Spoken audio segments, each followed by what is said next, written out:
আল্লাহ রাব্বুল আলামিন কিয়ামতের ময়দানে যেই তিন শ্রেণীর মানুষকে ডাকবে, আল্লাহর নবীজির সাহাবী হযরতে আবু হুরায়রা রাদিয়াল্লাহু তাআলা আনহু বিশ্ব নবীজির ওয়াফাতের পরে তিনি মদিনায় আসলেন। লোকেরা আবু হুরায়রাকে ঘিরে ধরল। আবু হুরায়রা এসেছে। আবু হুরায়রা, তুমি তো বিশ্ব নবীজির কাছে হাদিস বর্ণনা করেছ, নবীজির কাছ থেকে হাদিস শিখেছ। আবু হুরায়রা, তুমি আমাদেরকে হাদিস শোনাও। আবু হুরায়রা তাদের হাদিস শোনাতে শুরু করলো। আরেকজন ব্যক্তি এসে বলল, আবু হুরায়রা, এমন একটি হাদিস আবু হুরায়রা তুমি আমাদেরকে শোনাও যেই হাদিসটা বিশ্ব নবীজির কাছ থেকে আপনি শুনেছেন। আপনি বিশ্ব নবীজির কাছ থেকে শুনেছেন, মাঝখানে কোনো বর্ণনাকারী নাই, শুধু আপনি আর নবীজি ছিলেন, এমন একটা হাদিস বলো। আবু হুরায়রা বলে, অবশ্যই এরকম হাদিস বলবো। আবু হুরায়রা এবার হাদিস যখন বর্ণনা শুরু করতে গেলেন, আবু হুরায়রার সাথে সাথে অজ্ঞান হয়ে গেলেন। একটু পরে হুঁশ ফিরে আসলেন। আবার হাদিস বর্ণনা করতে গিয়ে অজ্ঞান হয়ে গেলেন। একবার নয় রে, দুইবার নয় রে, আবু হুরায়রা এই হাদিসটা বলতে গিয়ে 4 বার অজ্ঞান হয়ে গেছে। জোরে বলেন, কয়বার? 4 বার অজ্ঞান হয়ে গেছে। কি এমন হাদিস? অজ্ঞান হয়ে গেলেন হাদিস বর্ণনা করতে গিয়ে। আমার ভাইয়েরা, আবু হুরায়রা তৃতীয়বার হুঁশ ফিরে আসল, চতুর্থবার হুঁশ ফিরে আসল। একজন ব্যক্তি আবু হুরায়রাকে জড়ায়া ধরলেন, ধরে রাখলেন। আবু হুরায়রা চতুর্থবার দাঁড়ালেন, স্বাভাবিক হলেন। এবার বলছে, আবু হুরায়রা, নবীজির কাছ থেকে কি হাদিস শোনাবে না? আবু হুরায়রা বলল, অবশ্যই হাদিস শোনাবো। এবার তিনি হাদিস বর্ণনা শুরু করলেন। আবু হুরায়রা বলে, কিয়ামতের ময়দানে 3 শ্রেণীর মানুষকে আল্লাহ রাব্বুল আলামিন ডাকবে। সর্বপ্রথম ডাকবে এক শ্রেণীর মানুষ হলো আল্লাহ পাক 1 শ্রেণীর আলেমদেরকে ডাকবে। 1 শ্রেণীর কাদের? জোরে বলেন। 1 শ্রেণীর আলেমদেরকে ডাকবে, ও আলেম সম্প্রদায়, তোমরা জাহান্নামে যাও। আলেমেরা বলবে, আল্লাহ, আমাদের ভিতরে এলেম ছিল, আমরা মুফতি ছিলাম, মুহাদ্দিস ছিলাম, খতিব ছিলাম, ইমাম সাহেব ছিলাম, মানুষের কাছে ওয়াজ নসিহত করে করে বেড়াইতাম, আমরা মানুষকে দ্বীনের সঠিক দাওয়াত দিয়েছি।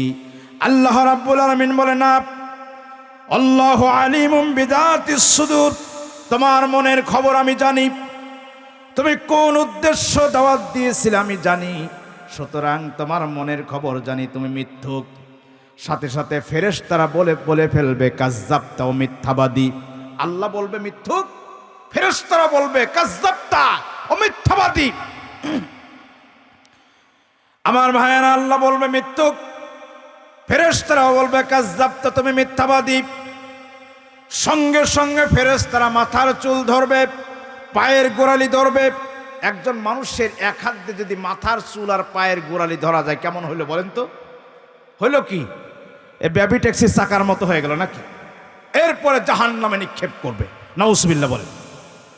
সেজন্য আমরা তো বক্তা, ওয়াজি, মুফতি, মুহাদ্দিস, যদি আমাদের ওয়াজ নসিহত সঠিক কোরআন হাদিস ভিত্তিক সঠিক অর্থেই না হয়, এদেরও বিপদ আছে না নাই?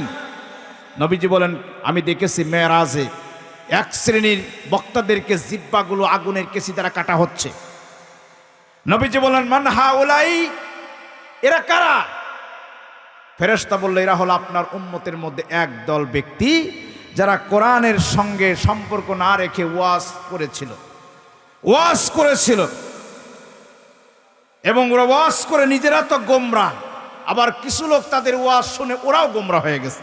ফাদাল্লু ও আদাল্লু, ও তো গোমরাই, জাতিকেও গোমরা বানা ফেলাইছে, নাউজুবিল্লাহ বলেন।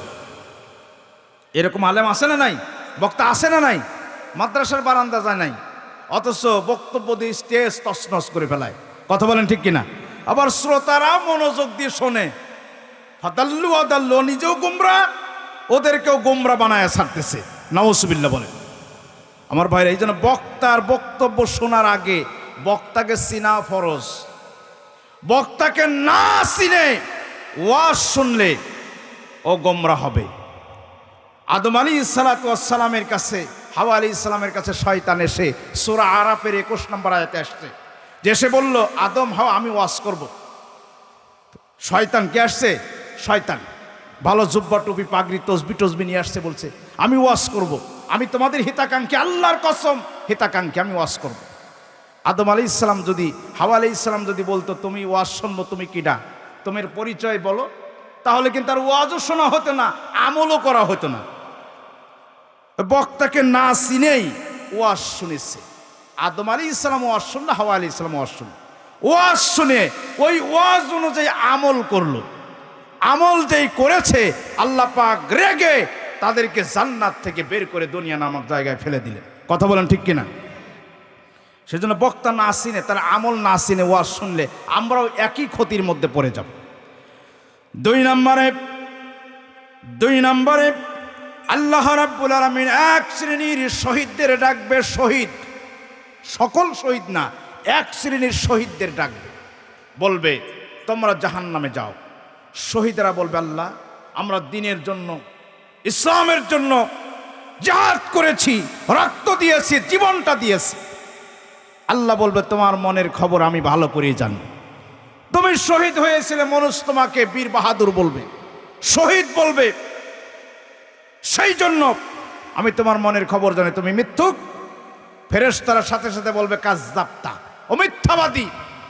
সাথে সাথে তাকে ধরা হবে, জাহান্নামে নিক্ষেপ করা হবে, নাউজুবিল্লাহ।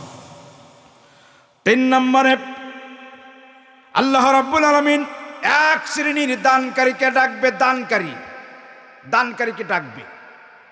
1 লক্ষ টাকা দিয়েছে, 2 লক্ষ টাকা দিয়েছে, 10 লক্ষ টাকা দিয়েছে। আল্লাহ এই লৌকিকতাকারীদেরকে ডাকবে, আসো তোমরা জাহান্নামে যাও। তারা বলবে, আল্লাহ এত টাকা পয়সা দিয়ে মসজিদ বানাইছে, মাদ্রাসা তৈরি করেছে, অমক করেছি। আল্লাহ বলবে তোমার মনের খবর ভালো করে জানি। তুমি দানকারী হওয়ার জন্য তুমি এই কাজ করেছিলে, লৌকিকতা করার জন্য আমি ভালো করে জানি, তোমার মনের খবর জানি। ফেরেশতারা বলবে কাযযাবতা, ও মিথ্যাবাদী। সাথে সাথে ধরা হবে, জাহান্নামে নিক্ষেপ করা হবে, নাউজুবিল্লাহ।